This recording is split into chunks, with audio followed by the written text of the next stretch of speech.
बाबा अर्जुन की अगली कविता है शासन की बंदूक। अब ये कविता लिखी गई थी आज़ादी के बाद। आज़ादी के बाद जब हमारा नई सरकार बनी थी, हमें आज नई नई आज़ादी मिली थी, तो जब शासन ने लोगों पर अत्याचार करने शुरू कर दिए, सरकार ने लोगों के ऊपर अत्याचार करने शुरू कर दिए, गलत काम करना शुरू कर दिए सरकार के लोगों ने, तब बाबा नागार्जुन ने परेशान होकर के ये कविता लिखी। उसमें दिखाने की कोशिश की कि सरकार कितना गलत कर रही है। ठीक है, नेहरू जी के खिलाफ तक बोला उन्होंने।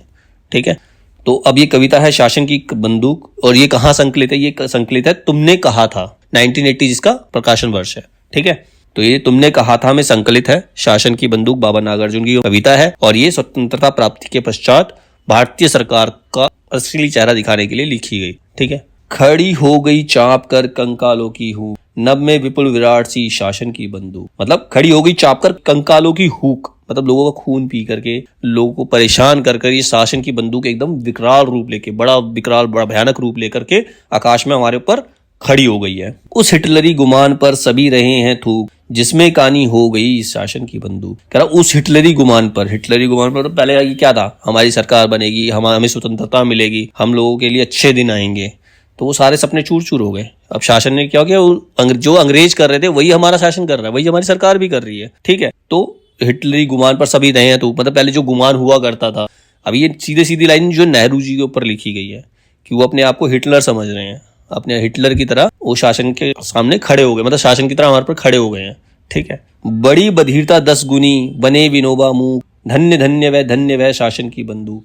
बड़ी बधिरता 10 गुनी, बधिरता मतलब होता है बहरापन, बधिर का मतलब बहरा होता है। ठीक है, सरकार बहरी हो चुकी है, उनकी जो बहरापन है वो 10 गुना बढ़ गया है, उन्हें कुछ सुनाई नहीं देता, जनता की पुकार चीख पुकार कुछ सुनाई नहीं देती, जनता के दुख दर्द से उनको कुछ लेना देना नहीं है। अब ये विनोबा भावे, उसी सरकार में एक लीडर हुआ करते थे विनोबा भावे, वो गूंगे हो गए हैं, कुछ बोलते नहीं है। लोगों की बुरी हालत के जिम्मेदार हैं लेकिन वो कुछ बोलते नहीं है, और कानों से बहरे हो गए, मुंह से गूंगे हो गए हैं। ठीक है, तो ये विनोबा भावे इनका पूरा नाम था। धन्य वह शासन की बंदूक। ऐसी शासन की बंदूक बहुत धन्य है जिसको लोगों की परेशानी दिखाई दे नहीं रही है। ठीक है, सत्य स्वयं घायल हुआ गई अहिंसा चूक, जहां तहां दगने लगी शासन की बंदूक। सत्य स्वयं, अब गांधी जी ने जब आजादी दिलाई थी, आंदोलन चलाया था, तो सत्य और अहिंसा पर आधारित था कि हम हमेशा सत्य बोलेंगे, सत्य का साथ देंगे और किसी के ऊपर हिंसा नहीं करेंगे, किसी को मारेंगे पीटेंगे नहीं। तो वो सत्य जो था, गांधी जी का सत्य, वो घायल हो चुका है।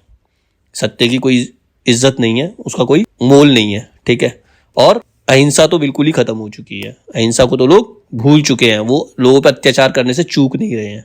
ठीक है, तो इसीलिए लाइन लिखी, सत्य स्वयं घायल हुआ गई अहिंसा चूक, दोनों चीजें खत्म हो चुकी है, जहां तहां दगने लगी शासन की बंदूक। ये शासन की बंदूक गरीबों पर कहीं पर भी वार कर रही है, गरीबों की बात सुन नहीं रही है, जनता की बात सुन नहीं रही है। जली ठूंठ पर बैठकर गई कोकिला कूक, बाल न बाका कर सकी शासन की बंदूक। अब कह रहा जली ठूंठ पर बैठकर गई कोकिला कूक, कोकिला होती है कोयल, जली ठूंठ पर मतलब जब एक पेड़ जल गया तो जब एक टहनी बच गई, उस पर बैठ करके एक कोयल मीठा गाना गा के चली गई, उसका शासन की बंदूक कुछ नहीं हुई। इसका मतलब क्या हुआ? इसका मतलब सीधा सीधा है कवि से, कवि ने सीधा शासन की असलियत उससे दिखा दी, उस जले हुए खंडर के ऊपर बैठ करके उसने सारी सच्चाई शासन की लिखा दी, लेकिन शासन की बंदूक उसका बाल भी बाका नहीं कर सकी। ठीक है, इसने कवि के बारे में इसमें बोला। ठीक है, तो ये थी कविता शासन की बंदूक।